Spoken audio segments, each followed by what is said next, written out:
Bab 232. Di manakah Lin Feng? Roar. Pada saat itu, roh ularnya meraung keras, suara itu terdengar seperti nyanyian naga. Ular itu membuka mulutnya dan berubah menjadi lubang hitam tak berujung yang menelan segala sesuatu yang ada di jalannya. Ular itu menelan cairan ungu dalam jumlah tak terbatas. Perut ular itu semakin membesar. Segera setelah itu, raungan keras kembali terdengar di udara.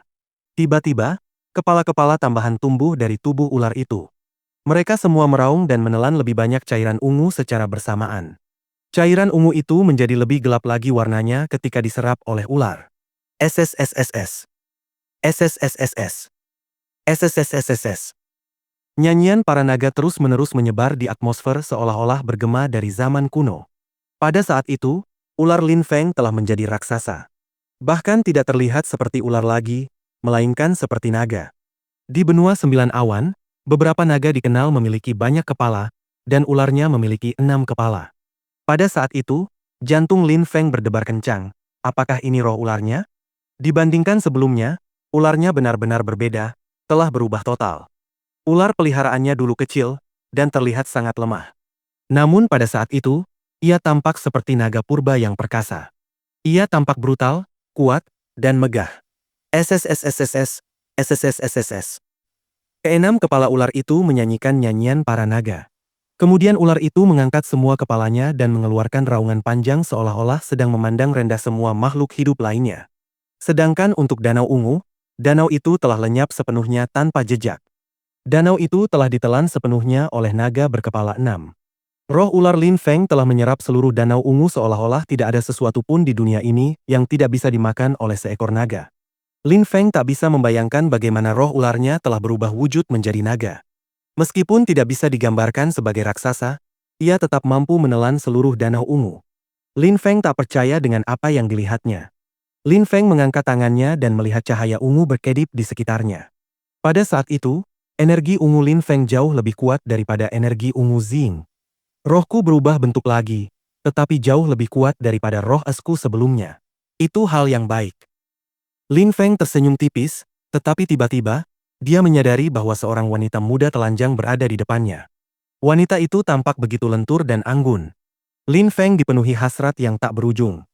Duan Xinye berada di depannya dan sepenuhnya telanjang. Kulitnya halus dan putih, begitu pula bagian tubuhnya yang lain. Seketika, Lin Feng merasa seperti terserang demam. Dia menundukkan kepala dan memandang tubuhnya sendiri. Lin Feng merasa pipinya terbakar. Dia juga telanjang. Danau ungu itu telah melelehkan pakaian mereka. Lin Feng memalingkan kepalanya. Dia tidak bisa lagi menatap Duan Xinye. Dia takut tidak akan mampu mengendalikan dirinya jika terus melakukannya. Meskipun tekad dan kemauannya sebagai kultivator sangat kuat, Lin Feng adalah seorang perawan di kehidupan sebelumnya dan masih perawan di kehidupan barunya, dan seorang wanita yang sangat cantik telanjang di hadapannya. Jantungnya berdebar kencang dan brutal. Lin Feng dengan cepat melepaskan pakaian dari batunanya. Untunglah dia memiliki batunanya. Jika tidak, dia tidak akan memiliki pakaian sama sekali. Lin Feng mengenakan pakaiannya lalu berjalan menuju Duan Xinye, kemudian melemparkan pakaian ke tubuhnya untuk menutupi tubuhnya, dan akhirnya memberanikan diri untuk melihat lagi. Namun, Lin Feng tiba-tiba melihat dua mata indah yang terbuka lebar karena terkejut. Ia sama sekali tidak berkedip. Ia menatapnya dengan tajam. Pada saat itu, Lin Feng berharap bisa menemukan jalan keluar dari situasi canggung ini. Duan Xinye kemudian melihat tubuhnya dan menyadari apa yang telah terjadi. Wajahnya memerah, bahkan telinganya pun ikut memerah. Aku tidak sengaja melihat, kata Lin Feng yang merasa sangat canggung. Ketika melihat wajah Duan Xinye yang memerah, ia merasa semakin canggung. Duan Xinye menghela napas. Ia duduk di tanah sambil menutupi tubuhnya dengan pakaian. Setiap gerakannya untuk menutupi dirinya sudah cukup untuk membuat seorang pria menjadi gila. Apakah kau punya pakaian lain? Tanya Duan Xinye dengan malu-malu. Meskipun Lin Feng memiliki pendengaran yang baik, pikirannya masih dalam keadaan linglung. Dia hanya mengangguk sedikit dan mengeluarkan lebih banyak pakaian dari batu lalu menyerahkannya kepada Duan Xinye. Kemudian dia berkata, aku akan pergi ke sana untuk melihat apa yang ada di dalam istana. Sambil berbicara, Lin Feng tiba-tiba berbalik dan berjalan menuju cahaya terang di depan istana. Duan Xinye tampak malu. Ia menatap kosong punggung Lin Feng untuk beberapa saat, lalu senyum muncul di wajahnya. Ia terlihat sangat manis. Senyumnya saja sudah cukup untuk membuat jantung siapapun berdebar kencang. Lin Feng tidak melihat senyum manis Duan Xinye. Dia melanjutkan perjalanan hingga tiba di dalam istana.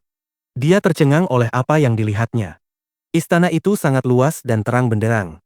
Lin Feng tidak tahu bahan apa yang digunakan untuk membangunnya, tetapi tampak seperti istana mewah yang dibangun pada zaman kuno. Di bagian depan istana terdapat sebuah patung. Patung itu berupa siluet tak bergerak yang sedang bermeditasi di tanah. Cahaya ungu mengelilingi patung tersebut. Di samping patung itu, terdapat seekor ular dalam posisi melingkar. Jika diluruskan, ular itu, dari kepala hingga ekor, mungkin memiliki panjang 60 meter. Ular itu sangat besar. Selain itu, di sebelah kiri Lin Feng, ada sebuah lempengan batu dan di atas lempengan batu itu terdapat sesosok mayat. Mayat itu sudah menjadi kerangka. Di sisi kerangka itu ada sebuah buku. Lin Feng berjalan menuju kerangka itu dan mengambil buku untuk melihat apa yang tertulis di dalamnya. Buku itu tampaknya adalah buku harian. Namaku Ziqian, aku orang terkenal di Changzhou. Tanpa sengaja aku datang ke gunung tanpa nama ini dan memasuki tempat ini. Aku menemukan bahwa ini adalah kuburan bagi para kultivator yang sangat kuat. Kuburan? Pupil mata Lin Feng menyempit. Tempat ini adalah kuburan bagi para kultivator yang sangat kuat? Jantungnya berdebar kencang. Kemudian dia melanjutkan membaca buku kecil tempat Ziqian menulis kisah-kisah dari hidupnya. Jadi tempat ini ditemukan oleh Ziqian, leluhur pertama pemerintahan Zi. Selain itu, tempat ini adalah kuburan bagi para kultivator yang sangat kuat. Tempat ini begitu penuh dengan kekuatan sehingga menjadi area terlarang bagi kultivator lain. Danau ungu itu ternyata adalah darah manusia. Ia mengandung kekuatan dan energi roh darah. Darah itu dapat menembus tubuh manusia dan melarutkan tubuh mereka dari dalam. Prosesnya sedemikian rupa sehingga darah tersebut dapat melarutkan tubuh inang yang dimasukinya. Darah kuat di danau itu juga bersifat turun-temurun. Keturunan langsung pemerintah Zi semuanya memiliki roh ungu tetapi sebenarnya semuanya sangat lemah. Mereka menjadi jauh lebih kuat hanya setelah menyerap sebagian darah ungu dari danau itu. Itu semacam pembaptisan. Hanya setelah pembaptisan itu, roh mereka akan selaras dengan tubuh mereka. Itu juga mengembangkan bakat alami mereka dan mempercepat kultivasi mereka. Semangat para anggota pemerintahan Zi juga dapat diklasifikasikan sebagai roh darah. Tetapi leluhur mereka hanya mengandalkan darah dari danau ungu untuk menjadikan semangat mereka sebagai roh ungu. Bahkan setelah menjalani pembaptisan di danau ungu, semangat mereka tidak akan pernah sekuat roh darah yang dapat diwariskan secara langsung. Misalnya, Duan Xinye mewarisi semangatnya dari darah leluhurnya. Semua anggota klan Duan mewarisi roh darah dan memperoleh kekuatan darinya. Para anggota pemerintah Zi hanya dapat menjalani pembaptisan di Danau Ungu pada hari pernikahan mereka. Sebagai aturan, hanya pada saat itulah mereka dapat memasuki area terlarang. Ini juga merupakan pilihan Ziqian. Itulah satu-satunya cara untuk menikmati manfaatnya. Memasuki area terlarang saat masih muda adalah yang terbaik karena jika seseorang terlalu muda, mereka tidak akan mampu menahan rasa sakitnya, sementara orang yang lebih tua akan membuang waktu dan kehilangan potensi mereka. Semua anggota pemerintah Zi ingin menjalani pembaptisan Danau Ungu. Namun, tubuh Lin Feng dan Duan Xinye menolaknya. Tubuh Duan Xinye menolaknya karena ia memiliki roh darah yang sangat kuat dan dahsyat, yang pintu-pintunya yang tersegel mencegah tubuhnya menyerap cairan ungu tersebut. Sejauh yang Lin Feng ketahui, cairan ungu itu telah sepenuhnya ditelan oleh roh ularnya. Roh ularnya telah menyerap semua kekuatan darah ungu tersebut. Lin Feng berbalik dan melihat ular raksasa di bawah patung itu. Lin Feng gemetar. Itu bukan patung, itu ular sungguhan. Danau berwarna ungu itu sebenarnya terbentuk dari darah ular. Betapa kuat dan perkasa binatang buas ini. Darahnya bisa memenuhi seluruh danau dan ia memiliki kekuatan darah. Selain itu, ia telah berada di sana selama bertahun-tahun dan darahnya masih hidup. Di luar area terlarang, kerumunan orang masih menunggu dengan sabar. Orang tua dari pemerintah Zi sedang menunggu, tetapi pintu yang menuju ke area terlarang tetap tertutup, tidak bergerak sama sekali. Bukan hanya lelaki tua itu, tetapi semua orang yang tergabung dalam pemerintahan Zi berkumpul di sana. Mereka semua menunggu Lin Feng. Koridor itu dipenuhi oleh para kultivator kuat. Terdengar suara gemuruh dan tanah mulai bergetar. Kerumunan orang tercengang. Mereka melihat ke bawah gunung dan melihat sekelompok siluet menunggang kuda lapis baja. Mereka berlari kencang dan tampak sangat megah. Pemimpin kelompok itu adalah seorang wanita. Ia mengenakan pakaian putih dan wajahnya tertutup kerudung tipis. Meskipun mereka hanya bisa melihat siluetnya, Semua orang terpesona oleh wanita itu. Ada lagi seorang wanita yang sangat cantik, pikir orang-orang di kerumunan sambil detak jantung mereka semakin cepat. Mereka tidak tahu siapa orang-orang ini dan mengapa mereka datang langsung menuju pemerintah Z. Kuda-kuda mereka meringkik dan, meskipun tampak penuh vitalitas, semua kuda melompat langsung ke koridor. Mereka tampak megah, mengesankan, dan mengagumkan. Sungguh mengagumkan. Mungkinkah mereka tersesat? Kerumunan itu tercengang. Sungguh mengejutkan, orang-orang ini langsung memasuki koridor. Semua orang mulai menatap wanita yang memimpin kelompok itu. Mereka juga tidak tahu siapa dia dan mengapa dia datang. Mereka sangat ingin melihat wajahnya untuk melihat apakah dia mirip dengan Duan Xingye, atau setidaknya, untuk melihat seperti apa dia di balik cadarnya. Di mana Lin Feng? Tanya wanita muda itu. Kerumunan orang tercengang. Dia datang karena Lin Feng. Sekali lagi, semuanya karena Lin Feng. Bab 233, Hari Terakhir. Di mana Lin Feng? Tanya Meng Qing. Suaranya terdengar dingin. Wanita itu seperti gunung es, dingin dan tak bergerak. Hah? Pria tua itu perlahan berbalik dan menatap gadis muda yang bersikap angkuh. Kemudian dia berkata dengan dingin, "Mengapa kau mencari Lin Feng?" "Di mana Lin Feng?" Tanya Meng Qing lagi. Suaranya masih sangat dingin. Dia tidak menjawab pertanyaan lelaki tua itu dan mengabaikannya. Saat itu, yang ingin dia ketahui hanyalah di mana Lin Feng berada. Unit pedang surgawi juga menatap lelaki tua itu. Pada saat itu, lelaki tua itu merasakan ki mereka memenuhi atmosfer dan menekannya. Hemp! Pria tua itu menyingsingkan lengan bajunya dan ekspresi wajahnya tampak sangat dingin. Belum lama sebelumnya, Lin Feng telah membantai keluarganya. Lin Feng meninggalkan bekas berbentuk salib di dada pria tua itu, mempermalukannya, dan pada saat itu, sekelompok orang gila lainnya datang mencari Lin Feng. Pria tua itu merasa sangat terhina. "Aku membunuh Lin Feng," kata lelaki tua itu dingin. Sekelompok remaja berani bertindak begitu arogan, hal itu membuat lelaki tua itu marah. "Kau membunuhnya?" ulang Meng Qing, jantungnya berdebar kencang. "Memang benar, aku membunuhnya. Semua orang di sini menyaksikan dan bersorak saat aku membunuhnya," kata lelaki tua itu sambil tersenyum dingin. Meng Qing tetap diam, lalu tiba-tiba kilatan amarah menyambar dari matanya. Mata yang dingin dan tanpa ekspresi itu menunjukkan emosi untuk pertama kalinya. Tubuhnya mulai gemetar dan menggigil seolah-olah dia baru saja mendengar cerita horor yang mengerikan. Unit pedang surgawi juga tetap diam. Guntur dahsyat menggema di atmosfer dan cahaya yang sangat terang memenuhi udara di sekitar unit pedang surgawi. Sejumlah besar ki muncul dan menciptakan badai. Pada saat itu, seluruh kerumunan merasa sesak napas karena tekanan tersebut. Betapa kuatnya. Orang terlemah di kelompok itu berada di lapisan Lin Qi ketiga. Orang seperti apa mereka? Bagaimana dengan Lin Feng? Siapa dia sebenarnya? Ketika kerumunan merasakan ki yang menekan itu, jantung mereka mulai berdebar kencang. "Kalian semua akan mati." Suara yang sangat keras dan dahsyat memenuhi udara. Ki yang kuat menyebar di udara. Pasukan kavaleri lapis baja Qi Xie mulai mengamuk. Darah memenuhi udara. Pasukan kavaleri Qi Xie menerobos kerumunan dan dalam sekejap, seluruh istana telah menjadi medan pembantaian. Mereka membunuh semua orang tanpa ragu-ragu. Jeritan mengerikan memenuhi udara. Darah terus-menerus berceceran di udara. Meng Qing menatap langit. Tidak ada yang tahu apa yang dipikirkannya. Terkadang dia bahkan tidak tahu apa yang sedang dipikirkannya. Dia hanya tahu bahwa hatinya terasa sakit, sangat sakit. Pengalaman hidupnya sangat terbatas. Ia baru sebentar berada di dunia luar. Ia dulu tinggal sendirian bersama ibunya di Gunung Angin Hitam. Suatu hari, di bawah bulan yang terang, Lin Feng muncul di atas sebuah batu di kaki gunung. Kemudian dia membawanya dan menunjukkan kepadanya dunia luar. Pada saat itu, Lin Feng memenuhi ingatan dan pikirannya. Dia bisa melihat Lin Feng saat marah, saat berkelahi, saat terlihat alami dan tanpa kekangan, tetapi juga saat tersenyum dan terkikik padanya. Setetes air mata jatuh dari pipinya ke tanah. Pikirannya hanya tertuju pada Lin Feng. Meng Qing biasanya tidak pernah menunjukkan emosinya, tetapi saat itu, dia menangis.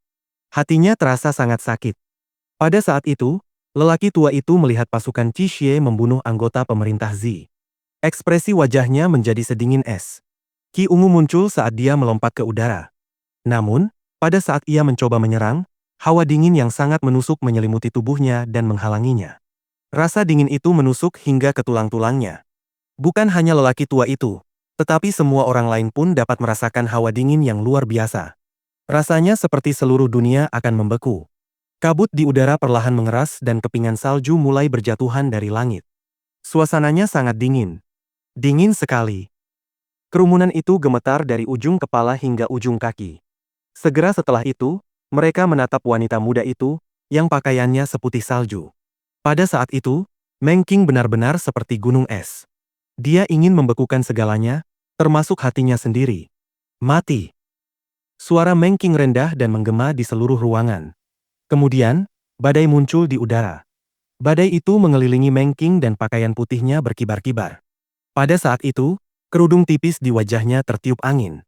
Kerudung itu terbang jauh, memperlihatkan wajahnya yang cantik. Pada saat itu, seolah waktu telah berhenti. Kecantikannya begitu memukau hingga orang-orang tidak berani menatapnya. Dia sangat cantik, dia adalah perwujudan kecantikan. Mereka semua mengira Duan Xinye sangat cantik dan tak seorang pun bisa menyaingi kecantikannya. Tetapi saat itu, gadis cantik berpakaian putih muncul. Dia tampak seperti makhluk surgawi. Dia tampak seperti Dewi Es. Dia membuat orang-orang di sekitarnya merasa tidak berharga. Ada makhluk seindah itu di dunia, yang merupakan bencana bagi semua manusia lainnya. Ketika Ziling dan saudara perempuannya melihat Meng Qing, mereka merasa sangat rendah diri, terutama Ziyi. Dia merasa bahwa dirinya benar-benar tidak berharga. Dia datang mencari Lin Feng. Apa sebenarnya hubungan mereka? Bisik Ziling. Duan Xinye sudah sangat cantik dan juga jatuh cinta pada Lin Feng. Sekarang, seorang wanita yang sangat cantik lainnya muncul dan mencari Lin Feng. Meng Qing melompat dari kudanya ke udara dan dalam sekejap mendarat di depan lelaki tua itu. Pria tua itu juga takjub dengan kecantikan Meng Qing. Tetapi yang paling membuatnya takjub adalah kekuatannya. Ia merasakan seluruh tubuhnya akan membeku, bahkan jiwanya pun bisa membeku. Dia menyesal telah meremehkan para kultivator muda ini dan mengatakan bahwa dia telah membunuh Lin Feng. Dia melepaskan ki murni berwarna ungu dan berteriak seperti orang gila. Dia ingin menyerang dengan seluruh kekuatannya. Hati yang beku, kata Meng Qing dengan suara rendah. Ia mengangkat satu jari. Lelaki tua itu terkejut dan gemetar dari ujung kepala hingga ujung kaki. Darah langsung menyembur dari mulutnya. Satu serangan saja sudah cukup untuk melukainya dengan parah. Ketika orang banyak melihat itu, mereka semua terkejut dan merasa putus asa di hati mereka. Mereka semua menatap kosong ke arah Meng Qing.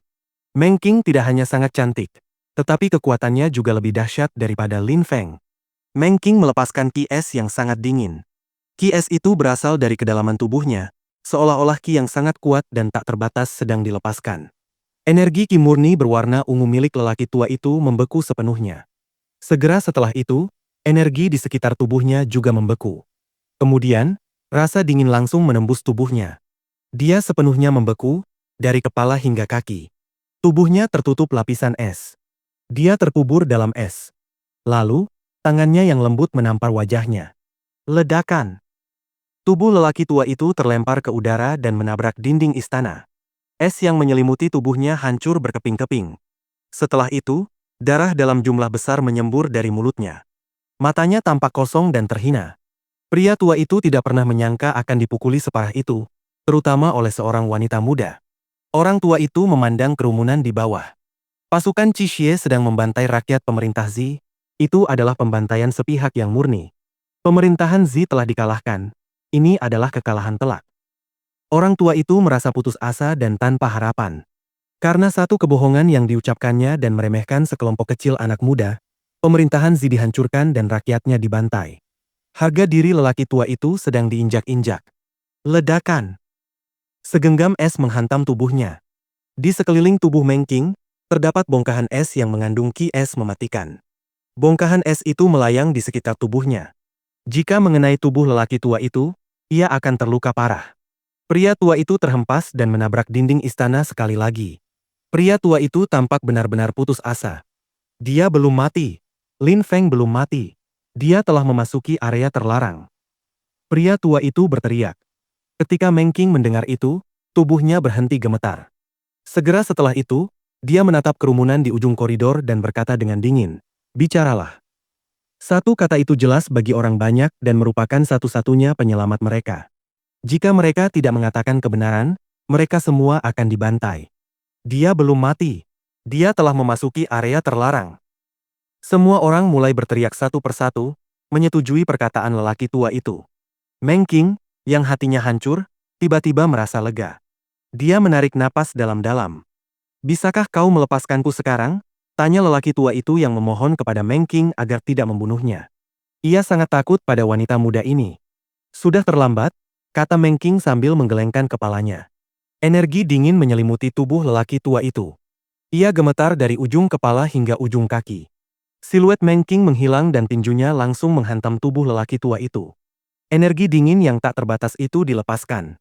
Kekuatannya mampu membekukan segalanya, termasuk nyawa. Tubuh lelaki tua itu membeku sepenuhnya. Matanya terpejam dan segera setelah itu, ia jatuh dari udara, tanpa suara dan tanpa napas. Orang tua dari pemerintahan Zi, seorang kultivator kuat dari lapisan Xuan Qi, telah terbunuh. Pada saat yang sama, pertempuran di dalam koridor telah berakhir. Anggota pemerintah Zi yang berkumpul di dalam koridor telah dimusnahkan. Kerumunan itu menatap kosong ke kejauhan dan tetap diam. Pemerintah Zi menikmati reputasi yang berpengaruh di seluruh wilayah dan dalam satu hari, mereka telah dimusnahkan, karena mereka menjadikan satu orang sebagai musuh, Lin Feng. Bab 234. Sang kultivator yang kuat. Meng Qing mendarat kembali di tanah.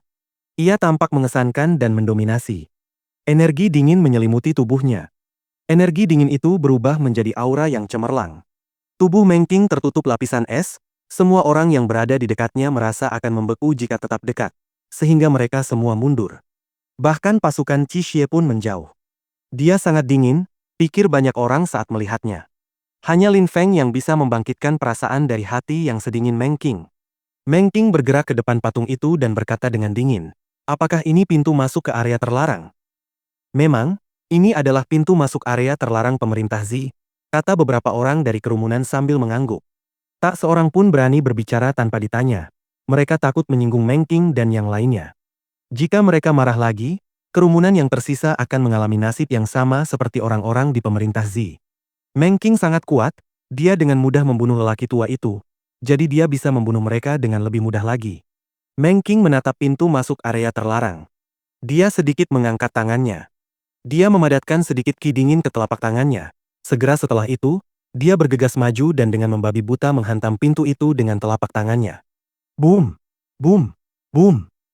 Tanah terus berguncang dan suaranya bergema di udara. Pintu area terlarang masih tertutup. Patung itu pun tidak bergerak sama sekali. Boom! Boom! Boom! Meng Qing tanpa henti menggedor pintu masuk area terlarang. Dia tampak sedingin sebelumnya. Ekspresi wajahnya sama sekali tidak berubah. Akhirnya, setelah mencoba berkali-kali, Meng Qing menyerah. Dia berbalik dan bertanya kepada orang banyak, bagaimana cara membuka pintu itu? Ini membutuhkan darah keturunan langsung dari pemerintahan Zi. Kalian perlu menaruh sedikit darah di lubang patung itu dan kemudian lubang itu akan terbuka, tetapi sekarang pemerintahan Zi sudah, kata seseorang di kerumunan. Segera setelah itu, orang itu melihat mayat-mayat di tanah. Keturunan langsung dari pemerintahan Zi semuanya telah terbunuh. Tidak ada satupun anggota yang tersisa hidup. Darah. Meng Qing tampak termenung. Dia menatap lelaki tua itu, melambaikan tangannya, dan es menembus mayat lelaki tua itu. Darah yang membeku dikeluarkan dari mayat tersebut. Meng Qing melambaikan tangannya lagi, lalu darah beku itu bergerak ke dalam lubang patung. Darah itu mencair dalam sekejap, tetapi seperti sebelumnya, tidak terjadi apa-apa. Meng Qing tampak termenung. Ia menatap orang yang baru saja berbicara. Orang itu tiba-tiba merasakan tubuhnya menjadi sangat kaku.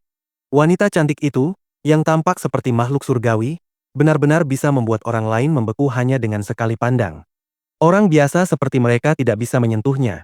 Mereka hanya bisa menikmati pemandangannya dari kejauhan. Mungkin pintu itu tidak akan terbuka sendiri lagi. Kalau tidak, setelah Lin Feng masuk ke dalam, paman besar pemerintah Zi pasti sudah mengejarnya masuk. Dia tidak akan menunggu di luar. Jelas orang di kerumunan itu dan melanjutkan. Lagi pula, semua orang dari pemerintah Zi sebelumnya masuk ke area terlarang. Tidak terjadi apa-apa pada mereka. Mereka kembali tanpa bantuan dari luar, mungkin mereka mengendalikannya dari dalam. Berapa lama orang-orang dari pemerintah Zi berada di dalam? Tanya Meng Qing. Ketika mendengar bahwa tidak terjadi apapun pada orang-orang yang masuk ke dalam sebelumnya, ia tiba-tiba merasa lebih lega. Tidak akan terjadi hal buruk pada Lin Feng, itu yang terpenting. Saya tidak yakin soal itu. Ada yang beberapa bulan, ada yang bertahun-tahun. Bulan, Tahun, bisik Meng Qing. Ia berbalik dan berkata kepada pasukan Qixie, jika kalian tidak mau menunggu, kalian bisa pergi. Mereka semua tetap diam dan tak bergerak. Tak satu pun dari mereka bergerak sedikit pun. Mereka tampak seperti patung. Kerumunan lainnya kembali tercengang. Siapakah sebenarnya Lin Feng sehingga begitu banyak orang rela menunggu berbulan-bulan dan bahkan mungkin bertahun-tahun tanpa mengeluh? Di tengah area terlarang, Lin Feng tidak tahu apa yang terjadi di luar. Dia berdiri tanpa bergerak sambil menatap patung itu. Lin Feng jelas mengerti bahwa patung itu, seperti ular, sebenarnya adalah tubuh. Orang itu sudah mati, dia tidak bernapas dan tubuhnya belum membusuk. Oleh karena itu, dia hanya tampak seperti patung. Duan Xinye berdiri di belakang Lin Feng dan menatap pria yang tampaknya berkuasa di istana itu. Pada saat itu, pikiran Duan Xinye dan Lin Feng terhanyut ke dunia lain. Tinggi di langit, tampak siluet menunggangi seekor binatang buas. Binatang itu adalah naga ungu sepanjang 100 meter. Ia menghembuskan ki ungu dan napasnya menyebabkan awan-awan lenyap. Penampilannya sangat dahsyat. Di langit, terdapat badai petir yang tak berujung. Petir ini berwarna ungu dan mengandung ki yang mematikan. Cahaya ungu itu berputar mengelilingi tubuh orang tersebut dan naga itu. Orang itu tampak seperti makhluk surgawi dan sangat agung. Dia sedang berkelana menembus awan. Dia adalah seorang kultivator yang sangat kuat. Dia tampak seperti menguasai seluruh dunia di bawah kakinya. Dia tidak mengucapkan kata-kata yang berlebihan. Dia hanya bermandikan awan. Ketika Lin Feng menyadari apa yang terjadi di dalam pikirannya, jantungnya mulai berdebar sangat kencang. Sepertinya sosok seperti patung itu, beberapa saat yang lalu, membuka matanya dan memasuki pikiran mereka untuk menunjukkan gambar-gambar ini kepada mereka. Dia adalah kultivator yang sangat kuat. Saat itu, Lin Feng belum bisa dianggap sebagai kultivator yang kuat. Di jalan kultivasi, dia masih memiliki banyak hal yang harus dikerjakan. Pada saat itu, kultivator kuat di langit itu berbalik. Tubuh Lin Feng mulai bergetar. Ia hanya merasakan dua mata menatap menembus jiwanya. Akhirnya, aku selalu menunggu seseorang untuk datang ke duniaku, ucap sebuah suara agung. Jantung Lin Feng berdebar kencang. Akhirnya, ada seseorang. Dia masih sadar, dia belum mati. Tidak perlu bertingkah aneh. Jiwa adalah salah satu hal paling misterius di dunia kita. Bahkan jika daging dan otot mati, jiwa dapat tetap ada. Meskipun tubuhku telah mati sejak lama, jiwaku tetap ada karena aku sangat kuat. Kesadaranku telah hidup selama ini tetapi hanya sampai hari ini. Setelah itu, aku akan menghilang. Daging dan tulang mati, tetapi jiwa tidak. Lin Feng terkejut dan bertanya-tanya berapa tingkat kultivasi orang ini.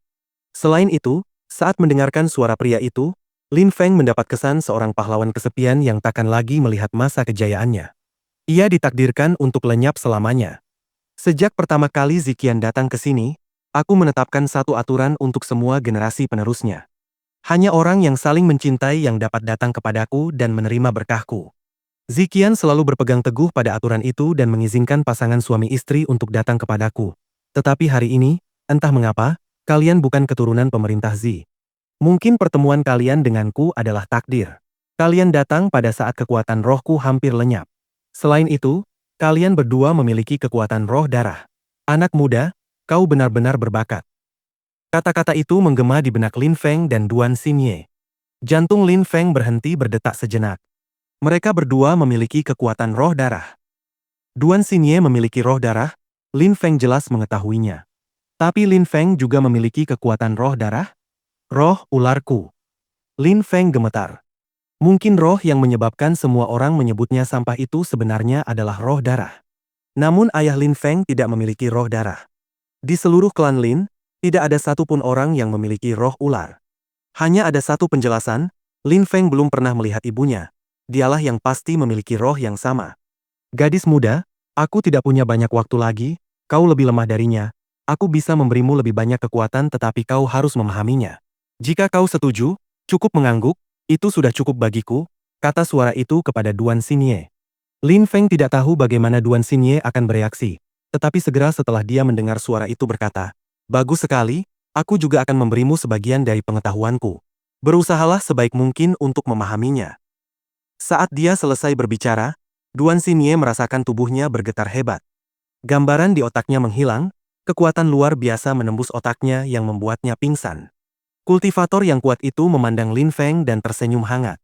Terakhir kali keturunan pemerintah Zi datang ke sini, saya menjelaskan kepadanya bahwa saya ingin dia mengirimkan sebanyak mungkin orang sekaligus karena ini akan menjadi yang terakhir kalinya bagi saya.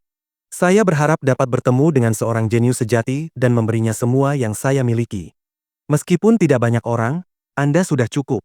Meskipun tingkat kultivasi Anda rendah, jiwa Anda sangat kuat. Anda jauh lebih kuat daripada mereka yang memiliki tingkat kultivasi yang sama dengan Anda. Anda adalah orang yang paling tepat untuk dipilih. Lin Feng baru berusia 17 tahun dan telah menembus lapisan Ling Qi ke-8. Tetapi di mata pria itu, tingkat kultivasi Lin Feng masih rendah. Ada banyak jenius kultivasi di benua yang luas dan tak terbatas itu. Yang menarik perhatiannya adalah jiwa Lin Feng. Bab 235. Jiwa-jiwa yang berlebihan. Kekuatan jiwaku, pikir Lin Feng. Bagi Lin Feng, jiwa adalah konsep abstrak, sesuatu yang tak terduga. Lin Feng tidak mampu memahami konsep-konsep seperti itu, tingkat kultivasinya terlalu rendah. Mungkin kau masih belum sepenuhnya memahami apa itu jiwa. Akan kujelaskan menggunakan konsep sederhana. Sebenarnya, roh seorang kultivator adalah bagian dari jiwanya. Mereka yang memiliki jiwa yang kuat dapat memperkuat roh mereka dan melancarkan serangan yang jauh lebih dahsyat. Ketika seorang kultivator berlatih kultivasi dan menjadi lebih kuat, jiwanya sebenarnya juga menjadi lebih kuat. Dengan demikian, rohnya pun menjadi lebih kuat. Misalnya, seorang kultivator yang memiliki roh pedang, ketika ia masih lemah, roh pedangnya tidak banyak berguna. Roh itu hanya memungkinkannya untuk memahami keterampilan pedang sedikit lebih baik daripada orang lain. Tetapi karena tingkat kultivasinya rendah, jiwanya juga lemah dan tidak memberinya kemampuan pedang tertentu. Dalam keadaan seperti itu, kultivator tersebut tidak dapat disebut sebagai ahli pedang. Seorang ahli pedang yang kuat dan sejati tidak membutuhkan pedang. Rohnya adalah pedangnya. Selain itu, mereka dapat menggunakan pedang di dalam roh mereka sesuka hati. Semakin sering mereka menggunakannya, semakin mereka memahami misteri pedang dan pedang itu menjadi semakin cepat. Kultivator yang kuat itu tahu bahwa waktunya tidak banyak lagi. Jadi dia menjelaskan berbagai hal dengan jelas kepada Lin Feng untuk membantunya memahami berbagai aspek kultivasi. Ada beberapa orang yang memiliki jiwa ganda. Orang-orang tersebut dianggap sebagai jenius oleh banyak orang. Tetapi sebenarnya, jika kedua jiwa mereka adalah jiwa biasa, itu tidak banyak berguna, tidak benar-benar luar biasa. Orang-orang seperti itu bahkan lebih lemah daripada seseorang yang hanya memiliki satu jiwa yang sangat kuat. Namun, mereka yang memiliki jiwa ganda biasanya dianggap sebagai jenius karena mereka telah dianugerahi jiwa yang kuat. Jiwa mereka harus sangat kuat untuk menampung jiwa ganda, lebih kuat daripada jiwa orang lain. Kekuatan jiwa ganda mereka juga meningkatkan daya pemahaman mereka. Mereka juga lebih mudah memecahkan masalah yang tak terbayangkan. Ada juga banyak sekali keuntungan lainnya. Singkatnya, kalian harus memahami bahwa jiwa adalah yang membentuk masa depan kalian. Seseorang dengan jiwa yang kuat dapat dengan mudah membunuh orang-orang dengan tingkat kultivasi yang sama dengan mereka. Misalnya, aku memberikan sebuah kemampuan kepada anggota pemerintah Zi, penghancuran ungu. Kemampuan itu menggunakan kekuatan jiwa mereka untuk mengendalikan roh, memungkinkan mereka untuk mengendalikan dan membentuk ki itu sendiri. Serangan seperti itu sangat sulit untuk diblokir. Jadi begitulah adanya. Jurus pemusnahan berwarna ungu itu menggunakan kekuatan jiwa mereka. Zing sebenarnya tidak terlalu kuat, tetapi dia telah menembus lapisan Ling Qi ke-9, yang hanya satu lapisan lebih tinggi dari Lin Feng. Jika Zing bisa melakukannya, Lin Feng pun bisa menggunakannya. Lagi pula, kultivator kuat itu mengatakan bahwa dia telah melihat jiwa Lin Feng sangat kuat. Dia juga mengatakan bahwa Lin Feng jauh lebih kuat daripada orang lain dengan tingkat kultivasi yang sama dengannya. Pada saat itu, gambaran dalam pikiran Lin Feng berkedip, tampak melemah tetapi dalam sekejap kembali normal. Sepertinya aku tidak punya banyak waktu lagi, kata kultivator kuat itu dengan suara yang terdengar kecewa. Dia segera berkata kepada Lin Feng, aku tidak punya banyak hal lagi untuk dikatakan. Kau harus ingat bahwa jiwa yang kuat dan dahsyatlah yang meningkatkan kecepatan kultivasimu. Jiwa itu memungkinkanmu untuk mengendalikan kemampuan dan rohmu dengan sempurna. Selain itu, jiwa itu dapat membantumu mengendalikan kekuatan eksternal selama pertempuran. Lebih jauh lagi, jiwa yang dahsyat dapat membantumu mengendalikan senjata ampuh dan pil mendalam. Kultivator kuat itu telah memberitahu Lin Feng tentang berbagai manfaat yang membuat Lin Feng sedikit gugup. Semua itu adalah hal-hal hebat yang dapat dilakukan oleh kultivator yang sangat kuat. Terimalah sesuatu dariku. Aku ingin memberikan beberapa kenanganku kepadamu.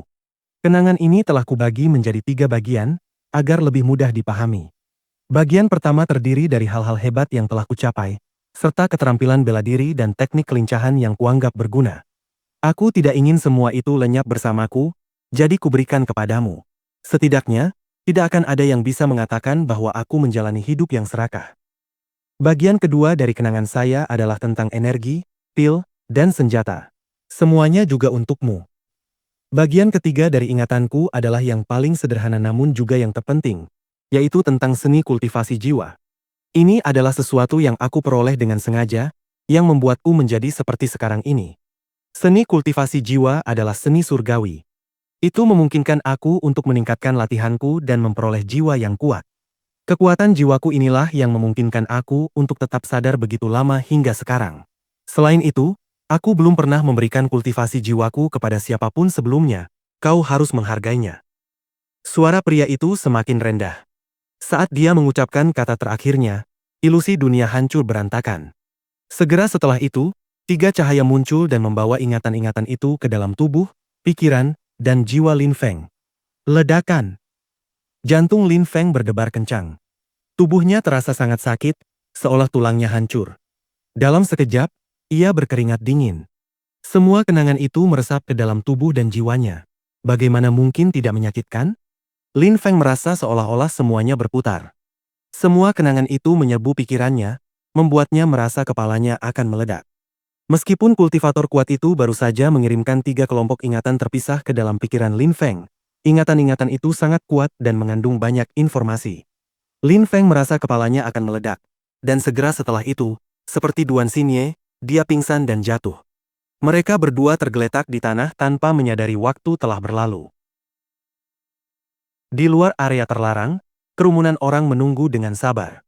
1 hari telah berlalu sejak Meng Qing memusnahkan pemerintah Zi. Meng Qing selalu berdiri di depan pintu area terlarang. Pakaiannya seputih salju dan berkibar tertiup angin, tetapi tubuhnya tetap tak bergerak seperti Dewi Es. Tak satu pun dari mereka yang mengenakan topeng perunggu bergerak. Mereka dengan tenang duduk bersila di depan kerumunan. Kerumunan itu belum bubar. Beberapa dari mereka ingin pergi tetapi mereka tidak berani. Mereka memiliki perasaan campur aduk dan tidak benar-benar tahu mengapa mereka tetap tinggal. Apakah karena takut atau karena rasa ingin tahu. Seluruh kerumunan dengan tenang memandang siluet yang tak bergerak itu, yang tampak seperti patung yang indah. Mereka juga menjadi sangat penasaran dan ingin tahu lebih banyak tentang Lin Feng. Mereka ingin tahu siapa dia sebenarnya. Mereka juga ingin mengetahui lebih banyak tentang Meng Qing. Lapisan es menutupi tubuh Meng Qing. Suhu es itu sangat dingin. Sepertinya es itu ingin mengembang dan membekukan segalanya, tetapi Meng Qing mengendalikannya, sehingga tidak terjadi. Es itu berbentuk kabut putih. Hanya sedikit kabut itu saja sudah cukup untuk membekukan seluruh tubuh seseorang. Tidak ada yang tahu apa itu dan tidak ada juga yang tahu bahwa tubuh Meng Qing, pada saat itu, sedang rusak oleh hawa dingin yang luar biasa itu. Dia tidak mampu mengendalikan Qi Es tersebut. Ketika dia tiba di pemerintahan Zi dan lelaki tua itu mengatakan bahwa dia telah membunuh Lin Feng, sejumlah besar Qi Es mengembun di dalam tubuhnya. Qi itu sama dengan yang mengelilingi tubuhnya. Ketika dia mendengar lelaki tua itu, Meng Qing melupakan segalanya, termasuk mengendalikan Qi Es yang mengembun di tubuhnya. Satu-satunya yang ada di pikirannya adalah membunuh menggunakan Qi Es. Namun, ada konsekuensi dari semua Qi dingin yang meledak dari tubuhnya. Dia menjadi tidak mampu mengendalikannya. Dia hanya bisa menderita dalam diam sementara tidak seorang pun akan pernah tahu apapun tentang itu. Lin Feng, yang masih berada di area terlarang, terbangun. Duan Xinye juga terbangun. Pada saat itu, keduanya memiliki banyak kenangan baru di benak mereka. Duan Xinye mengingat sebuah jurus pedang yang indah. Jurus pedang itu ditujukan untuk wanita. Dia juga memiliki teknik kelincahan. Lin Feng memiliki sejumlah besar ingatan baru. Otaknya dipenuhi dengan 3 kategori ingatan. Ingatan-ingatan ini mengandung sejumlah besar informasi, dan Lin Feng masih menyerap semua pengetahuan tersebut. Untungnya, ketika kultivator kuat itu mengirimkan ingatan-ingatan ini kepada Lin Feng, dia telah mengelompoknya menjadi 3 kategori, sehingga ingatan-ingatan itu tidak kacau dalam pikiran Lin Feng. Dia tidak akan mampu menanggungnya jika tidak demikian. Semuanya jelas dan terorganisir. Setelah duduk di sana beberapa saat, Lin Feng akhirnya mampu menyerap semua ingatan itu. Dia membuka matanya dan merasa tenang. Mengembangkan jiwa, kata Lin Feng pada dirinya sendiri. Itu adalah cara untuk berlatih dan memperkuat jiwa, dan di atas itu semua, memungkinkan seseorang untuk mengembangkan jiwa yang kuat. Teknik kultivasi itu disebut jiwa berlebih. Seorang kultivator dapat memecah seluruh jiwanya menjadi bagian-bagian kecil yang disebut jiwa berlebih, yang membuatnya sangat mudah untuk berlatih. Seorang kultivator dapat mengembangkan satu jiwa berlebih yang akan membuat semua jiwa lainnya menjadi lebih kuat juga. Dengan cara ini, ia dapat meningkatkan latihannya secara signifikan. Ketika jiwa-jiwa berlebih itu kembali menyatu, mereka memberikan kekuatan yang mengerikan kepada kultivator. Selain itu, meskipun jiwa terbagi menjadi banyak jiwa berlebih, seorang kultivator masih dapat menggunakan sebanyak yang dia inginkan. Misalnya, jika dia memiliki 1 juta jiwa berlebih, dia dapat menggunakan semuanya sekaligus. Betapa mengerikannya itu? Memisahkan jiwa seseorang menjadi jiwa surplus sangatlah menyakitkan. Seni jiwa surplus sangat ampuh tetapi juga sangat brutal. Itulah sebabnya tidak ada yang berani memikirkannya. Bab 236. Lapisan Zun Qi. Metode kultivasi untuk jiwa berlebih bukanlah satu-satunya hal yang memengaruhi hati Lin Feng. Semua kenangan lainnya membuat jantung Lin Feng berdebar kencang. Dia memiliki semua ingatan kultivator kuat itu dan tahu seberapa kuat orang tersebut. Lapisan Zun Qi. Dia berada di atas lapisan Tian Qi. Dengan satu kepalan tangan, dia bisa menghancurkan gunung. Satu pedang bisa membelah sungai atau danau. Lin Feng akhirnya bisa memahami kemungkinan yang diberikan oleh berbagai tingkat kultivasi. Lapisan Xuan Qi, seperti lapisan Ling Qi, terbagi menjadi 9 lapisan. Setelah lapisan Xuan Qi, ada lapisan Tian Qi. Setelah lapisan Tian Qi, ada lapisan Zun Qi. Para kultivator lapisan Zun Qi adalah para senior di dunia kultivasi. Lin Feng hampir tidak bisa mengalahkan kultivator lapisan Xuan Qi. Itu sudah sangat sulit. Lin Feng tidak bisa membayangkan betapa jauhnya dia dari lapisan Zun Qi. Lin Feng berbalik dan menatap mayat yang tak bernapas itu. Dia menghela napas. Seorang kultivator tingkat Zun Qi berada di depannya. Seorang kultivator kecil tingkat Ling Qi. Lin Feng masih bukan siapa-siapa. Seorang kultivator tingkat Zun Qi bisa membunuhnya hanya dengan menghembuskan napas padanya. Para kultivator tingkat Xuan Qi di Suiyu dan Moyu sudah dianggap sebagai kultivator yang sangat kuat. Mengenai tingkat Tian Qi, Lin Feng belum pernah mendengar apapun tentangnya. Dia bahkan tidak tahu apakah ada kultivator tingkat Tian Qi di Suiyu atau Moyu. Sejauh yang diketahui para kultivator lapisan Zun Qi, Lin Feng yakin bahwa kultivator seperti itu dapat menghancurkan seluruh negara hanya dengan lambaian tangan. Suiyu jelas tidak memiliki kultivator seperti itu. Para kultivator lapisan Zun Qi dapat mengekstrak kekuatan dari darah mereka dan mewariskannya kepada keturunan mereka. Mereka mampu menciptakan roh darah dan mewariskannya kepada keturunan mereka. Semua orang tahu betapa luar biasanya kekuatan roh darah itu. Selain itu, pada saat itu, Lin Feng telah melihat salah satu kultivator legendaris dan menerima sejumlah besar pengetahuan darinya. Dia telah menerima ingatan legendarisnya, ingatan seorang kultivator seperti dewa. Ular raksasa itu ternyata adalah naga setingkat Zun. Lin Feng sedang menatap naga itu. Jika naga itu berada di dunia luar, ia bisa memusnahkan seluruh negara hanya dengan satu hembusan napas. Darahnya telah berubah menjadi danau yang tidak pernah kehilangan kekuatannya selama ratusan tahun. Selain itu, darah tersebut mempertahankan vitalitasnya dan dapat menembus tubuh, memberikan kekuatan roh darah kepada manusia. Sayangnya, danau ungu itu telah sepenuhnya diserap oleh Lin Feng. Leluhur, aku telah menerima warisanmu dan mewarisi ingatanmu. Leluhur, engkau sekarang adalah guruku. Lin Feng menatap sisa-sisa tubuh kultivator kuat itu dan tiba-tiba berlutut di depannya. Hati Lin Feng dipenuhi rasa hormat dan kekaguman. Dia melakukan koutou, yang menyegel ikatan guru dan murid. Dia telah memisahkan ingatannya menjadi 3 bagian dan mengirimkannya kepada Lin Feng. Dia pantas mendapatkan ketaatan dan rasa hormat dari Lin Feng. Seandainya kultivator hebat itu masih hidup, Lin Feng pasti ingin dia menjadi gurunya. Lin Feng bisa kembali ke Suiyu sebagai pahlawan dengan guru yang begitu hebat. Ketika Duan Xinye melihat Lin Feng, dia menghampirinya dan mulai bersujud dengan hormat di depan patung itu juga. Kultivator kuat itu juga telah mentransfer pikiran kepadanya, keterampilan pedang yang sangat ampuh, dan teknik kelincahan yang hebat. Dia juga telah menjadi gurunya. Leluhur, bagian pertama dari ingatan yang kau wariskan kepadaku, akan selalu kuingat. Jika suatu hari nanti aku berkesempatan bertemu dengan beberapa teman lamamu, aku akan menceritakan kepada mereka tentang apa yang terjadi padamu, kata Lin Feng. Bagian pertama dari ingatan kultivator kuat itu berisi seluruh hidupnya, dan Lin Feng juga dapat mengingat teman-teman kultivator kuat tersebut. Meskipun ingatan ini berusia beberapa ratus tahun, kultivator lapisan Zun Qi dapat tetap hidup untuk waktu yang lama. Tidak mati selama beberapa ratus tahun adalah hal yang normal bagi mereka. Selain itu, teman lama kultivator kuat itu telah memasuki dimensi yang dalam dan misterius. Namun, Lin Feng tidak sepenuhnya mengerti dimensi seperti apa itu. Lin Feng berdiri dan menghela napas. Meskipun kultivator tingkat Zun Qi sangat kuat, selama bertahun-tahun ini dia tidak pernah melupakan cinta. Dia hanya ingin melihat pasangan yang saling mencintai, karena dia sendiri adalah orang yang sangat romantis. Lin Feng, kapan kita akan pergi? Tanya Duan Xinye dengan suara rendah. Mereka tidak bisa tinggal selamanya di area terlarang, mereka akan bosan setengah mati. Lin Feng tampak termenung. Orang-orang dari pemerintah Zi sedang menunggunya di luar. Jika dia keluar, mereka akan segera menyergapnya. Dia masih belum yakin bisa menang melawan kultivator tingkat Xuan Qi. Para kultivator tingkat Xuan Qi dapat menggunakan Qi murni. Itu akan terlalu berbahaya bagi saya. Kekuatan saya melawan Qi murninya terlalu sulit untuk menang, pikir Lin Feng, tetapi dia masih percaya pada kemampuannya. Dia berhasil membuat luka berbentuk salib di dada lelaki tua itu. Dia hampir membunuhnya. Pada saat itu, Lin Feng telah menyerap kekuatan danau darah ungu. Kekuatan itu telah menembus daging dan tulangnya. Roh ularnya telah sepenuhnya menyerap danau ungu dan menjadi jauh lebih kuat. Hal itu memungkinkannya untuk mendapatkan roh ungu baru.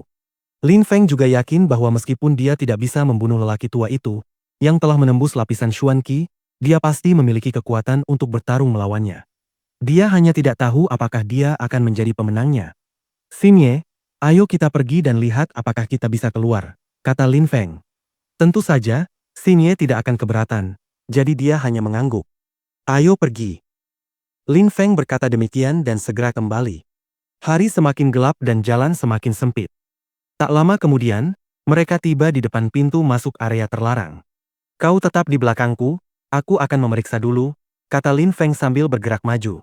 Dia meletakkan tangannya di pintu area terlarang. Ledakan.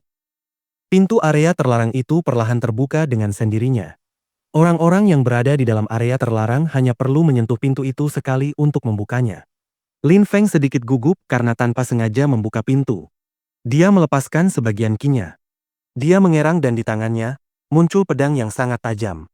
Pintu area terlarang itu perlahan terbuka, suasana tiba-tiba menjadi sangat dingin. Dinginnya menusuk hingga ke tulang. Dingin sekali. Mengapa begitu dingin? Orang tua itu tidak mungkin mampu mengeluarkan ki yang sedingin ini. Namun ketika Lin Feng menyadari apa yang terjadi di luar, dia tercengang. Energi di sekitar tubuhnya juga lenyap tanpa jejak. Pintu area terlarang akhirnya terbuka sepenuhnya. Sebuah wajah cantik berada di hadapannya. Sungguh mengejutkan, itu adalah Meng Qing dan dia dengan sabar menunggunya. Bukan lelaki tua itu. Jelas, ketika Meng Qing melihat Lin Feng, dia juga takjub dan terkejut. Meng Qing, kata Lin Feng sambil tersenyum lebar. Namun Meng Qing tampak sedingin sebelumnya, ekspresi wajahnya sama sekali tidak berubah. Dia melirik Lin Feng dan kemudian Duan Xinye, yang juga sedang keluar pada saat itu. Ketika Meng Qing melihat Duan Xinye mengenakan pakaian Lin Feng, dia tampak sedikit terkejut. Tetapi segera setelah itu dia kembali memasang ekspresi wajah dingin dan acuh tak acuh. Dia benar-benar tanpa ekspresi. Ketika Duan Xinye melihat Meng Qing, dia takjub dan menghela napas. Betapa cantiknya. Sungguh mengejutkan. Ada wanita secantik ini di dunia. Dia tidak hanya sangat cantik, tetapi juga sangat kuat. Duan Xinye sangat percaya diri soal kecantikannya. Dia belum pernah melihat siapapun yang lebih cantik darinya sebelumnya. Tetapi saat itu, dia melihat seorang gadis yang lebih cantik darinya dan sepertinya gadis itu hampir secantik Lin Feng. Kau baik-baik saja. Itu yang terpenting. Ayo pergi, kata Meng Qing dingin. Setelah itu, dia berbalik dan mulai berjalan pergi. Beberapa energi es naik ke udara yang membuat Lin Feng mengerutkan kening. Energi es itu menjadi masalah. Mengapa tubuh Meng Qing memancarkan energi sedingin itu? Lin Feng tiba-tiba teringat bahwa dia pernah melihat ki seperti itu di sekitar tubuh Meng Qing dan sedikit terkejut. Dia kemudian segera berteriak, Meng Qing, tunggu. Namun, sepertinya Meng Qing mengabaikan Lin Feng. Dia terus berjalan seperti biasa. Siluetnya dari belakang membuatnya tampak sangat kesepian. Berhenti. Lin Feng berjalan keluar dari pintu masuk area terlarang. Kerumunan orang tercengang. Lin Feng secara mengejutkan berani berbicara kepada Meng Qing dengan nada seperti itu. Meng Qing tidak hanya tampak seperti makhluk surgawi, tetapi dia juga sangat dingin. Kembalilah padaku, teriak Lin Feng dengan marah. Sebuah kilatan cahaya melintas di mata Meng Qing, dia tidak menatap Lin Feng. Segera setelah itu, mengejutkan semua orang, Meng Qing perlahan mulai berjalan kembali ke arah Lin Feng. Bagaimana sifat hubungan antara Lin Feng dan Meng Qing? Mengapa kultivator wanita sekuat itu mendengarkan Lin Feng? Xin Ye, silakan keluar sebentar, kata Lin Feng sambil kembali ke area terlarang. Duan Xin Ye terceng astonished. Ekspresi tersentuh muncul di matanya, tetapi dia tetap diam. Dia hanya mengangguk dan berjalan keluar dari area terlarang, lalu melirik Meng Qing. Pada saat itu, dia merasakan hawa dingin yang luar biasa. Dia mulai gemetar dan jantungnya berdebar kencang. Bagaimana mungkin sedingin itu di sekitar tubuh gadis cantik itu? Dia tampak seperti akan membeku di tempat. Masuklah, kata Lin Feng kepada Meng Qing, yang telah tiba di pintu masuk area terlarang. Meng Qing tetap diam dan masuk. Pintu area terlarang itu tertutup di belakangnya. Siluet Lin Feng dan Meng Qing menghilang. Kerumunan orang hanya menatap pintu besar itu. Mereka semua sangat penasaran, apa yang mereka lakukan di dalam? Bab 237. Kehangatan di area terlarang. Di area terlarang, Lin Feng meraih tangan Meng Qing. Tiba-tiba, energi dingin yang dahsyat menyebar melalui tangannya. Setelah itu, lengan bawah Lin Feng tertutup lapisan es. Es itu menyebar ke seluruh tubuhnya. Dingin sekali. Lin Feng tercengang. Saat itu, tubuh Meng Qing sangat dingin. Bahkan dengan tingkat kultivasinya, Lin Feng merasa dia akan membeku di tempat. Dia berbalik dan menatap Meng Qing. Suaranya masih terdengar marah dan dia berkata, "Ada apa denganmu?" "Tidak ada apa-apa," kata Meng Qing sambil sedikit menggelengkan kepalanya. Dia terkejut. "Aku tidak hanya membicarakan fakta bahwa kau datang mencariku dengan lapisan es yang merusak tubuhmu, tetapi juga, ketika kau pergi begitu saja. Mengapa kau pergi begitu saja?" Lin Feng tampak tidak senang dan dia tahu betapa kuatnya es itu. Terakhir kali, dia sudah melihat penderitaan Meng Qing. Saat itu, esnya tidak lebih lemah. Meng Qing tahu betul bahwa Lin Feng memiliki solusi untuk es itu. Anehnya, dia berbalik dan pergi meninggalkannya. Bagaimana mungkin Lin Feng tidak marah? Meng Qing mengangkat kepalanya dan menatap Lin Feng. Dia tampak terkejut. Namun, segera setelah itu, dia menundukkan kepalanya lagi seperti seorang gadis kecil yang sedang dimarahi. Dia tidak berani menatap Lin Feng. Lin Feng mulai gemetar ketika melihat Meng Qing tetap tidak berbicara. Dia merasa harus mengatakan sesuatu. "Aku akan membantumu menghilangkan ki es itu." Saat berbicara, tubuh Lin Feng bergetar dan mantra naga menyebar ke seluruh atmosfer. Seluruh atmosfer pun bergetar. Roh ular Lin Feng muncul. Ia memiliki 6 kepala dan berukuran besar serta megah. Matanya menatap langsung ke arah Meng Qing. Ketika Meng Qing melihat roh ular itu, dia terkejut. Terakhir kali dia melihatnya, roh itu tidak memiliki 6 kepala dan tidak sebesar ini. Saat itu, roh itu sangat besar dan megah. Apa yang terjadi pada roh Lin Feng adalah sebuah keajaiban. Sepertinya tebakanku benar, pikir Meng Qing. Dia semakin yakin bahwa tebakannya tepat. Roh ular Lin Feng sebenarnya adalah seekor naga. 6 kepala ular itu melantunkan nyanyian naga. Pada saat itu, es di sekitar tubuh Meng Qing berubah menjadi awan putih dan ular itu mulai menelannya. Pada saat itu, roh Lin Feng, yang melayang dari punggungnya, tampak seperti 6 ular berbeda yang terus bergerak. Terlihat sangat kuat. "Kedepannya, jangan abaikan apa yang kukatakan," kata Lin Feng. Meng Qing, seperti sebelumnya, tetap diam. Meng Qing mengangguk pelan dan menundukkan kepalanya. Energi es di sekitar tubuhnya perlahan-lahan semakin melemah. Ketika Lin Feng melihat ekspresi wajah Meng Qing, hatinya terasa sedikit sakit. Dia tidak tahu harus berbicara seperti apa dengan gadis ini. Sejak mereka meninggalkan Gunung Angin Hitam, Meng Qing selalu bersamanya. Dialah satu-satunya orang yang dekat dengannya. Sejak Lin Feng meninggalkan Meng Qing dan melakukan perjalanan jauh, waktu yang lama telah berlalu. Sangat sulit bagi Meng Qing untuk berpisah darinya. Anehnya, dia bahkan mengejarnya hingga ke negara Moyu. Dengan penuh amarah, dia membantai orang-orang dari pemerintah Zi. Dalam waktu sesingkat itu, dia telah melewati banyak kesulitan. Lagi pula, setelah masa-masa sulit seperti itu, dia melihat Lin Feng dan Duan Xinye bersama dan Duan Xinye mengenakan pakaian Lin Feng. Bagaimana mungkin dia bahagia setelah melihat itu? Meskipun dia tidak menunjukkan emosinya, Lin Feng, yang telah menembus dimensi fusi bumi, sekarang dapat merasakan emosi yang coba disembunyikannya. Dia menyadarinya karena gerakannya saat dia berbalik untuk pergi. Tubuhnya sedikit gemetar dan dia terus berkedip seolah-olah akan menangis. Gadis bodoh, dia sebenarnya peduli tapi selalu bersikap dingin. Semua ini menyebabkan rasa iba memenuhi hati Lin Feng. Lalu dia mendekati Meng Qing yang membuat wanita itu mulai gemetar. Bukan karena Qi dingin yang membuatnya gemetar, melainkan karena Lin Feng mendekat padanya. Ia gemetar dan merasa seperti ombak menerjang hatinya. Tiba-tiba, ia mulai merasa gugup. Seketika itu, dia merasa tubuhnya ditarik, dia bisa merasakan dua lengan melingkari tubuhnya. Itu adalah pelukan hangat yang langsung menghilangkan rasa dingin dari tubuhnya. Tiba-tiba dia merasakan kehangatan memenuhi hatinya. Ketika dia menyadari apa yang sedang terjadi, matanya, yang biasanya tidak pernah menunjukkan emosi, bergerak. Dia tampak terkejut.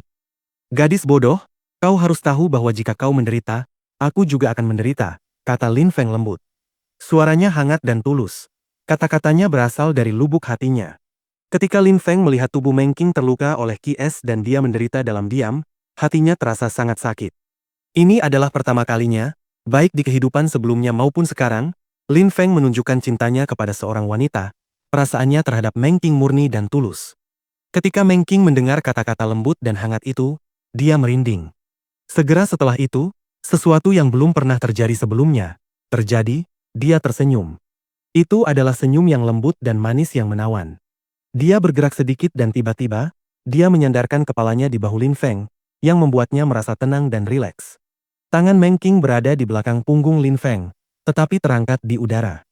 Sepertinya dia tidak tahu harus berbuat apa dengan tangannya, tetapi akhirnya, tangan kecilnya perlahan bergerak ke arah Lin Feng dan kemudian dengan lembut memeluknya.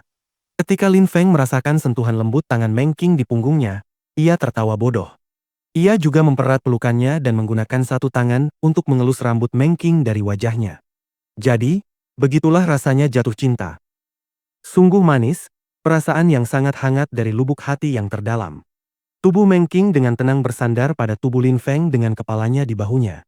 Lin Feng memandang Meng Qing. Ia tersenyum, tetapi di matanya yang indah, secara mengejutkan, ada air mata yang perlahan mengalir di pipinya hingga ke tanah. Ia menangis dan mengeluarkan isak tangis kecil. Matanya menjadi kabur. Meng Qing sangat mengkhawatirkan Lin Feng selama mereka berpisah. Dia tidak berhenti mencarinya, bahkan untuk sesaat pun. Akhirnya, dia menemukannya. Dia telah berkuda dengan kecepatan penuh menuju Gunung Zi Emas tanpa istirahat. Kemudian, ketika dia tiba, dia diberitahu bahwa Lin Feng telah meninggal. Ketika mendengar kabar kematian Lin Feng, hatinya diliputi keputusasaan. Hatinya terasa sangat sakit. Ia merasa seolah sebagian dirinya telah mati. Ia hanya memiliki satu pikiran, membunuh. Membunuh orang tua dari pemerintah Zi dan membunuh semua orang yang memiliki garis keturunan yang sama dengannya. Seorang pria yang sedang jatuh cinta dapat melakukan hal-hal besar dan mewarnai pedangnya dengan darah di medan perang demi seorang wanita. Seorang wanita yang sedang jatuh cinta juga dapat melakukan hal-hal besar. Ia akan membekukan langit dan bumi jika itu menghalangi cintanya.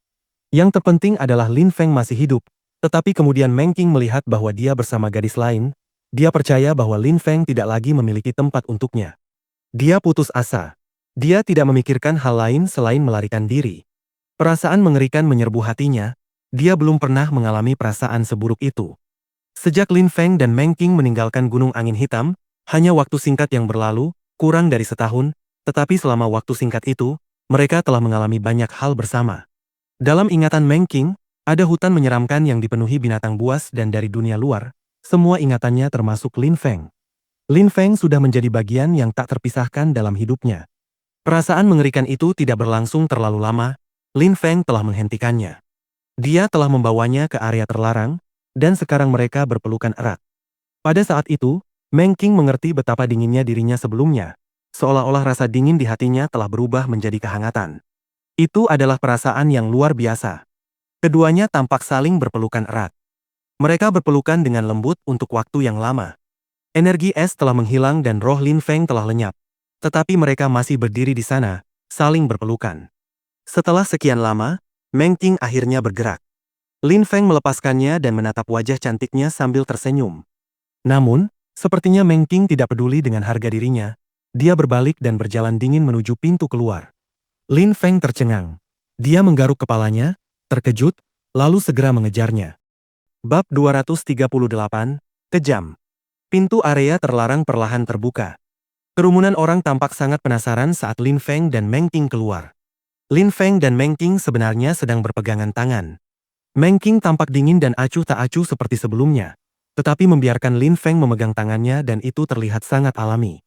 Mereka tampak tenang dan tentram. Selain itu, rasa dingin di sekitar tubuh Meng Qing telah sepenuhnya menghilang. Pasangan yang serasi, pikir orang-orang di kerumunan itu. Pada saat itu, mereka semua memahami hakikat hubungan Lin Feng dan Meng Qing. Mereka mengerti mengapa Meng Qing begitu marah ketika lelaki tua itu mengatakan bahwa dialah yang membunuh Lin Feng, dan itulah sebabnya dia membunuh lelaki tua itu. Meng Qing dan Duan Xinye sama saja. Mereka berdua mencintai Lin Feng. Dia periang, alami, dan tak terkendali. Meng Qing dan Lin Feng adalah pasangan seperti Lin Feng dan Duan Xinye. Orang banyak mendapat kesan bahwa mereka juga tampak seperti pasangan yang sempurna. Mereka semua luar biasa. Para hadirin sangat menyadari bakat alami Lin Feng. Mereka bahkan lebih memahami betapa hebatnya Meng Qing. Karena itu, mereka berpikir bahwa Lin Feng dan Meng Qing adalah pasangan yang lebih serasi dan lebih pantas bagi mereka untuk bersama. Sepertinya mereka adalah belahan jiwa. Hanya seseorang yang berbakat seperti Lin Feng yang bisa bersama gadis yang luar biasa seperti itu. Zi dan Ziling menatap Lin Feng dengan tatapan kosong. Zi menundukkan kepalanya. Ia merasa sangat rendah diri. Ia seperti pohon willow yang layu dan Meng Qing adalah wanita yang sangat cantik yang bahkan telah mencapai lapisan Xuan Qi. Dan gadis itu mencintai Lin Feng. Lin Feng hanya perlu berbicara dan ia menuruti setiap kata-katanya. Zi dulu berpikir bahwa Lin Feng akan tertarik padanya. Ia merasa konyol saat itu. Dia bukan apa-apa dibandingkan dengan Meng Qing dan Duan Xinye. Dia jauh lebih jelek dibandingkan dengan kedua gadis itu. Aku tak pernah menyangka Lin Feng sekuat ini. Dia bukan hanya kuat dengan bakat alami yang luar biasa, tapi juga memiliki dua gadis cantik seperti dia, bisik Ziling. Dia iri pada orang-orang ini. Namun, ketika Duan Xinye melihat mereka berpegangan tangan, perasaan pahit menyelimuti hatinya. Itu adalah pertama kalinya dia berkompetisi dengan wanita lain. Dia tidak pernah menyangka hal seperti itu bisa terjadi. Meskipun demikian, dia tidak punya pilihan selain menghadapi kenyataan. Meng Qing adalah wanita yang murni. Selain itu, dia sangat cantik. Gadis seperti itu sangat langka. Meng Qing juga menyukai Lin Feng, dan terlebih lagi, Lin Feng juga tertarik padanya. Ketika Lin Feng melihat Duan Xinye, dia tersenyum kecut. Dia merasa kehilangan arah. Di kehidupan sebelumnya, Lin Feng selalu melajang, di dunia ini, ada begitu banyak gadis luar biasa yang tertarik padanya. Siapkan 2 kuda untukku, kata Lin Feng dengan nada dingin dan acuh tak acuh. Seketika, seseorang menuruti perintahnya dan menyiapkan 2 kuda Qixie. Naiklah kuda, kita harus kembali, kata Lin Feng kepada Duan Xinye. Duan Xinye mengangguk sedikit. Ia telah pergi begitu lama. Keluarga kekaisaran mungkin khawatir tentangnya. Ketika Duan Xinye tiba di samping kudanya, dia segera melompat ke punggungnya. Meskipun dia seorang wanita yang lemah lembut, dia terlatih dalam menunggang kuda. Meng Qing, ayo kita naik kuda juga, kata Lin Feng kepada Meng Qing yang mengangguk pelan. Ia melompat ke udara dan mendarat di kuda yang lain. Saat mendarat, Lin Feng juga melompat dan mendarat di atas kuda Meng Qing tepat di belakangnya. Dia merangkul pinggang Meng Qing dan memegang kendali kuda. Meng Qing bergidik, pria ini. Ayo pergi, kata Lin Feng sambil mendesak kudanya. Kuda-kuda itu meringkik dan mereka berlari kencang. Karena kuda itu berlari kencang, tubuh Meng Qing condong ke belakang dan bersandar di dada Lin Feng. 2 orang di atas 1 kuda berlari kencang melewati pegunungan. Lindungi sang putri, perintah Lin Feng kepada unit pedang surgawi. Ia segera dikelilingi oleh para penjaga. Putri. Kerumunan itu memandang orang-orang yang perlahan-lahan pergi. Mereka merasa sesak napas, karena Duan Xinye ternyata adalah seorang putri sungguhan, Putri Sueyu. Siapakah Lin Feng? Yang mengejutkan, pasukan Qixie mendengarkannya, dan kemudian putri dan Meng Qing menyukainya. Di jalan kuno, kuda-kuda Qixie berlari kencang dan kepulan debu menyelimuti mereka. Di atas seekor kuda, terdapat 2 siluet yang berdekatan. Ada seorang gadis cantik yang tampak seperti makhluk surgawi dan yang lainnya adalah seorang pemuda tampan yang tampak sembrono. Rambut mereka berkibar tertiup angin saat mereka berkuda. Kuda-kuda yang bagus, orang-orang yang cantik, jalan kuno yang luas, seorang pemuda dan pemudi. Pemandangan itu tampak indah seperti sebuah lukisan. Meng Qing dengan tenang bersandar di dada Lin Feng. Mereka tidak berbicara. Mereka hanya menikmati ketenangan dan kedamaian saat itu. Rasanya benar-benar seperti mimpi.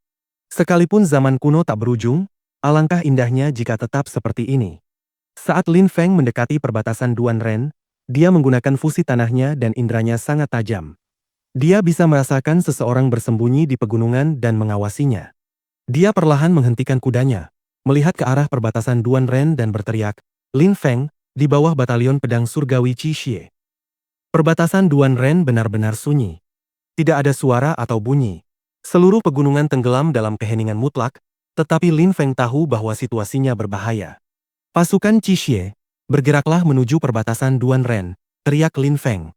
Lin Feng tidak tahu siapa yang berada di perbatasan Duan Ren. Segera setelah itu, pasukan Qi Xie berpacu maju. Beberapa saat kemudian, Lin Feng mengerutkan kening, dia mendengar beberapa suara siulan di udara dan kemudian melihat banyak anak panah terbang di udara, bergerak lurus ke arahnya. Dia mengangkat tangannya, cahaya pedang menyebar di udara dan semua anak panah yang bergerak ke arahnya patah. Kuda Qi Xie bergerak maju lagi. Namun, suara anak panah itu tidak berhenti. Suara itu berubah menjadi hujan anak panah yang mendarat di depannya seolah-olah mereka mencoba mencegahnya bergerak lebih jauh. "Meng Qing, bunuh mereka," kata Lin Feng dengan suara dingin dan tanpa ekspresi. Ia baru saja tiba dan beberapa orang sudah menyerangnya tanpa ampun. Mereka ingin membunuhnya, itu bukan ilusi. Setelah Lin Feng selesai berbicara, dia melompat ke udara. Tubuhnya melayang di langit di atas lembah saat dia melesat menuju tebing. Meng Qing juga melompat ke udara dan, seperti makhluk surgawi, bergerak menuju perbatasan Duan Ren. Dalam sekejap, Lin Feng tiba di atas batu raksasa, beberapa pasukan terus menembakkan panah tetapi saat mereka melihat Lin Feng, tangan mereka berhenti sejenak dan mereka menghentikan tembakan panah. Seperti yang diduga, mereka adalah tentara Sui Yu. Ketika Lin Feng melihat baju zirah yang dikenakan musuh, ekspresi dingin dan acuh tak acuh muncul di wajahnya. Meng Qing telah memberitahu Lin Feng tentang pertempuran itu. Banyak orang terluka dan tewas, tetapi akhirnya karena mereka berada di Sui Yu dan terputus dari bala bantuan, pasukan Mo Yu mundur. Perbatasan Duan Ren tetap berada di bawah kendali Sui Yu. Pada saat itu, para prajurit tersebut menembaki Lin Feng sejak ia tiba di perbatasan Duan Ren. Mereka ingin membunuhnya. "Siapakah kau? Perintah siapa yang kau patuhi?" tanya Lin Feng dingin dan tanpa emosi. Energi dingin menyelimuti tubuhnya. Prajurit itu tetap diam dan melepaskan anak panah tepat ke arah Lin Feng. "Mati," kata Lin Feng dingin. Dia mengangkat tangannya dan cahaya dingin menerangi atmosfer dan menembus prajurit itu. Prajurit itu terkejut dan perlahan jatuh mati ke tanah. Setelah membunuh prajurit itu, Lin Feng melanjutkan. Dia menggunakan teknik fusi bumi dan dapat melihat setiap orang yang bersembunyi di pegunungan. Tak satu pun dari mereka yang bisa lolos dari indera penglihatannya. Pada saat itu, Lin Feng muncul di hadapan prajurit Sui Yu lainnya dan bertanya, "Perintah siapa yang kau patuhi?" Prajurit itu tetap diam. "Mati," kata Lin Feng tanpa belas kasihan. Dia mengangkat tangannya lagi, dalam sekejap, satu lagi telah dibunuh oleh Lin Feng. Lin Feng tidak peduli dengan keheningan mereka. Perbatasan Duan Ren sangat luas, mungkin akan ada satu orang yang berbicara. Lin Feng tidak berhenti bergerak. Perbatasan Duan Ren berubah menjadi sungai darah. Lin Feng bukan satu-satunya yang membantai orang saat itu, Meng Qing juga melakukan hal yang sama. Jika Lin Feng menyuruhnya membunuh, dia akan membunuh. Lin Feng lupa bahwa dia berada di wilayah negara Sui Yu. Meskipun ini adalah pertahanan perbatasan melawan Mo Sui, dia tidak berhenti membunuh. Setelah melewati peperangan, dia menjadi jauh lebih kuat dan hatinya kini telah ditempa dalam pertempuran. Jika ada yang ingin membunuhnya, Lin Feng tidak akan menunjukkan belas kasihan. Dia telah berjuang untuk Sui Yu. Tetapi apa yang pernah Sui Yu lakukan untuknya? Apa yang telah mereka lakukan untuk Liu Changlan? Sang putri telah diculik, pasukan saling bertempur, pasukan Mo Yu datang untuk membantai mereka, dan ratusan ribu pasukan telah dibantai. Ada konspirasi untuk membunuhnya. Jika Sui Yu tidak peduli padanya, apakah Lin Feng perlu peduli pada Sui Yu? Lin Feng adalah orang yang luar biasa dan dia tidak merasa memiliki ikatan apapun dengan negara Sui Yu. Jika Sui Yu ingin membunuhnya, dia akan mengangkat pedangnya melawan Sui Yu. Bersambung.